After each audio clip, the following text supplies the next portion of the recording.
Welcome you aboard, hour number 2. What happened to Ted Cruz?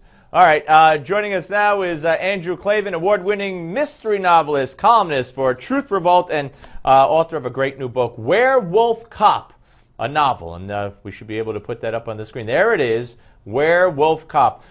Great to see you. Good to see you, too. It's been too long. It has been too long. We not in person. We have done this before a couple of weeks ago, and I was talking about your book. It just come out. So before we get to the book, in the newsroom, we're talking about the White House reaction, which I think Truth Revolt and Breitbart were both in on breaking yesterday. The White House telling CNN that the Ayatollah chanting death to America was only meant for the consumption of a domestic audience. So that's okay. But Netanyahu saying they're busing in Arab voters.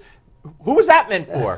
China? I feel so much better. What I liked was Obama saying to Netanyahu, we can't find a path to peace with you, but they can find one to Iran. You know? Oh, my God. Well, how did we get here, Andrew? How did we get here? You know, I have to believe that we got here over like 50 years of people changing their attitudes toward America through the educational system, through the entertainment media, through the news media. There's just no way a man this anti-freedom could have made it into the White House unless our attitudes had somehow changed. I mean, it's really, I really worry less about him, about Obama, than I worry about the people who elected him.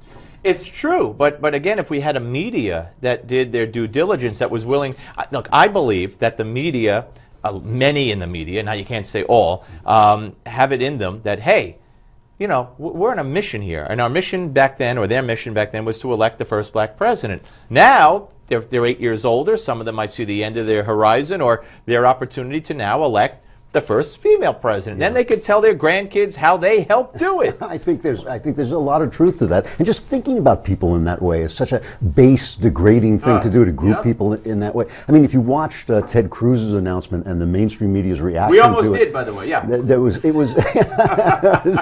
It was just hilarious. Suddenly he's too divisive, you know. Was he even born in America? Some of them were asking. I know. Well, of course he was born in Canada, but his mother is an American citizen. So there's no issue here. But you're right. He's evil. And he's inexperienced. That was the other one. And he's too smart. His degrees at Harvard and Princeton make him too smart. What I heard them say won't resonate with the Republican base. That's amazing. What does that mean? I mean, we're too stupid. That's what it means. Oh my gosh. All right. So that's why it's more important and more welcoming now than ever, because you need an escape.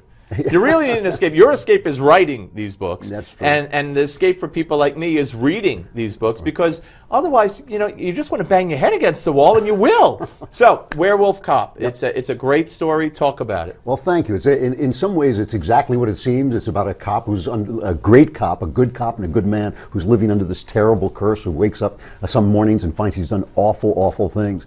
But it also is a story, you know, we're talking about the culture, and we're talking about how the culture has eaten away the ground from underneath our feet by slow drops, you know. And so this is a story about good and evil. It's a story about how a good man has to deal with the evil inside him, and how do you fight evil when there is evil inside you. And that's something that has completely gone out of our culture. Yeah, the idea absolutely. that, you know, you pass judgment. There's, you know, it's so interesting to me that you hear college professors talk about difference. It's difference. We have to respect difference. And I think, well, yes, but difference, left-handers are different, geniuses are different, and serial killers are different. Yes. What we have to do is make moral judgments. Yes. And that's the kind of thing that's what this story is about. It's about the difficulty. And of course, college professors, if you want to respect difference, it's not only skin color, it should be thought and opinion, but they don't respect that by a long shot. Yeah. All right. So it's Werewolf Cop, and I'm not going to tell you if the cop actually grows, fur on his hands or anything. And police. I mean, look. The false narrative of hands up, don't shoot. Amazing. Which to this day,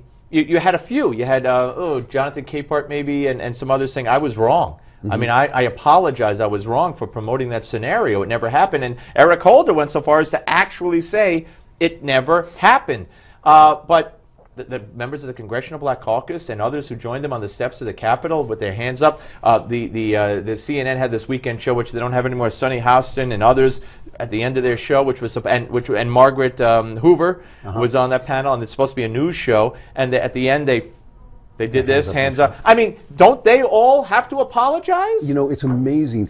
We talk about the news media, and you have to talk about the idea of narrative. I mean, I'm a storyteller for a living.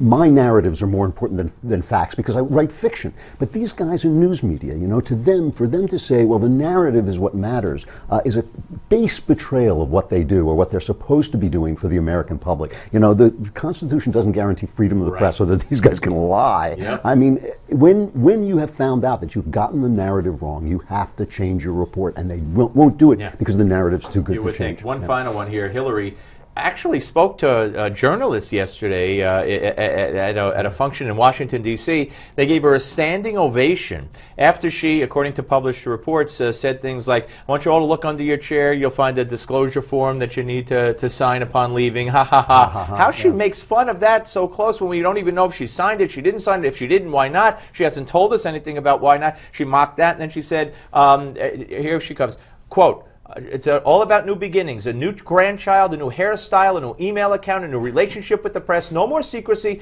no more zone of privacy. After all, what good did it do for me?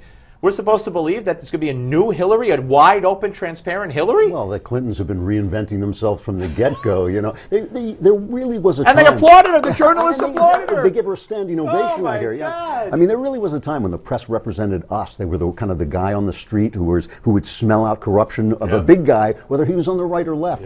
It's all gone. They're just part of the power structure. Here's the solution. You at Truth Revolt, and me here at and through your novels and Werewolf Cop, and me here at Newsmax, we're going to have to try to save the world. I think it's an incredible moment that way. Oh my gosh. It really is, though, because you and I would be excluded if it weren't for this. Great to see you, Andrew. Thank you very much. All right, good luck with the book. All right, folks, we're coming back.